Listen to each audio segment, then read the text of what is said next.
возглавили его, но весь Советский Союз. Стать клубом они пересекались лишь во время сборных концертов. Saidxon, Saidxon, Adi, Assalom. Yo, o'yinchoqingizni o'ynang.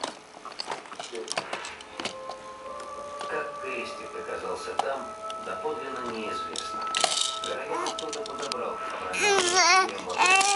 распятие и положил в гримерку, в надежде, что объявится владелец. Алексей перестал, и вместе с ним вы прежнего владельца. И не только это.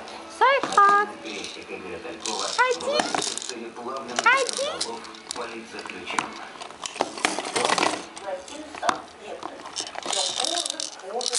Поэтому я